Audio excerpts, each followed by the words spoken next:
हम लोग बात कर लेते हैं सबसे पहले कि कांग्रेस के भीतर जिस तरह से टकराव है वो खुलकर सामने आ रहा है। कटिहार से सांसद जो हैं तारिक अनवर, उनकी ही पार्टी के एक वरिष्ठ नेता शकील अहमद खान ने उन पर गंभीर आरोप लगाया है। उन्होंने कहा कि तारिक अनवर ने 40 साल में कटिहार के लिए कोई ठोस काम नहीं किया है, न जनता के मुद्दों पर कोई आंदोलन किया है। उन्होंने सांसद निधि में कमीशन लेने और कार्यकर्ताओं की अनदेखी का भी आरोप लगाया है और साथ ही कहा है कि तारिक अनवर प्रदेश अध्यक्ष पर बेवजह जो है वो निशाना साध रहे हैं। तारिक अनवर ने इन आरोपों पर लास्टली बोला कि नो कमेंट्स। क्या ये कांग्रेस के अंदर जो लीडरशिप की लड़ाई है या फिर कटिहार की राजनीति में नए समीकरण बनने की ये आहट है? क्या लग रहा है आपको? दरअसल तारिक अनवर की नजर है प्रदेश अध्यक्ष के पद पे। हाँ। और कांग्रेस में इस वक्त कौन किस पे आरोप नहीं लगा रहा है, ये असर की बात है। वहां हर नेता एक दूसरे पे आरोप लगा रहे हैं, एक दूसरे पे कीचड़ उछल रहे हैं। ये आरोप लगाना नहीं होता है। लोकसभा चुनाव या पिछले विधानसभा चुनाव में कांग्रेस का जो प्रदर्शन रहा, इसको लेकर के हर नेता एक दूसरे पे आरोप लगा रहे हैं। टिकट बेचने का, सही व्यक्तियों को टिकट नहीं देने का। और नया जो नई परिस्थिति जो बनी है, आप देखिए कि अब ये जो बजट सत्र है वो खत्म होने वाला है। 27 फरवरी को खत्म हो जाएगा। अब तक कांग्रेस ने अपने सदन में अपना नेता नहीं चुना है। यहाँ चुनाव भी हो गया, विधायकों का शपथ ग्रहण भी हो गया और बजट सत्र भी हो गया। अब वो कल खत्म भी हो जाएगा, लेकिन कांग्रेस का कोई विधायक दल का नेता अभी तक चुना नहीं गया है। और वो तब जब मात्र 6 ही विधायक हैं उनके पास। तो ये टकराहट का नतीजा है। और जो संगठन में बदलाव होने हैं, प्रदेश अध्यक्ष बिहार की इकाई में जो बदलाव होने हैं, इनमें तारिक अनवर की भी निगाहें हैं। प्रदेश अध्यक्ष के पद पे शकील अहमद खान की भी निगाहें हैं। उनके बारे में तो ये कहा जा रहा है कि वो राहुल गांधी को अपनी इच्छा बता भी चुके हैं कि उन्हें प्रदेश अध्यक्ष बनाया जाए।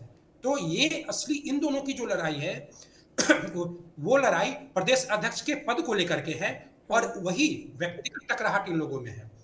और तारिक अनवर ने संसद निधि के पैसे का खर्च नहीं किया, या हो सकता है आगे उन पे ये भी आरोप लगाया जाए कि टिकट बंटवारों में उनकी भी कुछ चली, गलत लोगों को टिकट देना या लोगों से पैसा वसूल करना। तो ये सारी चीजें चल रही है। इस वक्त जो कांग्रेस के प्रभारी हैं कृष्णा लावरू और राजेश राम जो प्रदेश अध्यक्ष हैं, ये दो अकेले हैं और इन पे पूरा खेमा आरोप लगाता है और उन खेमों में भी आपस में एक दूसरे पे लोग आरोप लगा रहा है। देखिएगा कि अभी कांग्रेस के नेता, कई कांग्रेस नेताओं को हटाया भी गया है, जिनमें आनंद माधव है, वो कांग्रेस बचाओ अभियान भी शुरू किए हुए थे।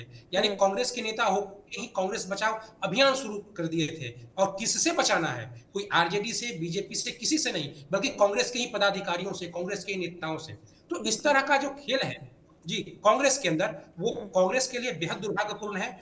और ये उनका जो आपस में जो टकराहट है, नेताओं की आपसी जो टकराहट है, वो अभी तक रत्ती भर भी कम नहीं हुई है। वो जस के तस है और ये टकराहट बढ़ेगी। जिस तरीके से रस्साकसी भी जारी है।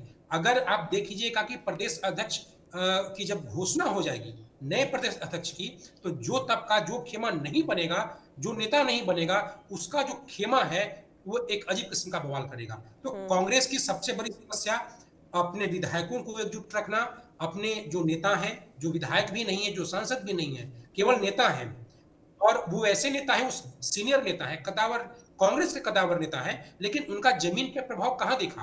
वो वोटों का ध्रुवीकरण कहां पे कर पाए? तो जो वैसे भी नेताओं को जिनसे वोटों का ध्रुवीकरण भी नहीं हो पा रहा है, उन लोगों को भी समेट के रखना, जो अंतर विरोध है उसको खत्म करना, ये जो राहुल गांधी हैं कांग्रेस के, उनके लिए एक बहुत बड़ी चुनौती है। देखना ये होगा कि वो कैसे इन चुनौतियों का सामना करते हैं। लेकिन ये राज्यसभा चुनाव की घड़ी है। आप देखिएगा कि मार्च में जब राज्यसभा चुनाव आएंगे, क्या कांग्रेस के जो 6 विधायक हैं वो क्रॉस वोटिंग नहीं करेंगे क्या? क्योंकि अगर 5वीं सीट बीजेपी लेती है तो बीजेपी को कांग्रेस का ही सहारा है, क्योंकि उन्हें ओवैसी की पार्टी, उनके जो सांसद, उनके जो विधायक हैं वो तो समर्थन करने वाले हैं नहीं। और इसमें कम से कम 3 और चाहिए। तो इसमें एक अगर आईपी गुप्ता है, एक बीएसपी के हैं, तो इन दोनों के अतिरिक्त कांग्रेस का तो साथ चाहिए। तो ये कांग्रेस क्या राहुल गांधी या जो कांग्रेस के अध्यक्ष हैं या कृष्णा लावरू, ये अपने विधायकों को क्रॉस वोटिंग से रोक पाएंगे? ये एक चुनौती है। और उसके बाद की चुनौती है अपने संगठन में बदलाव करना, प्रदेश अध्यक्ष सहित प्रदेश के प्रभारी सहित जिला अध्यक्षों में बदलाव करना। और ये भीषण जिस तरीके से टकराहट है, लगता है मुझे एक तरीके से ये मारा-मारी के दौर से गुजरेगा। इनके कार्यकर्ताओं के बीच तो आपस में हाथापाई, लाठी डंडे तक हो ही चुकी है। तो देखने वाली बात है, आने वाले समय में कांग्रेस कैसे अपने बिहार प्रदेश के नेताओं को, पदाधिकारियों को कैसे अपने में समेट के रखती है। जी।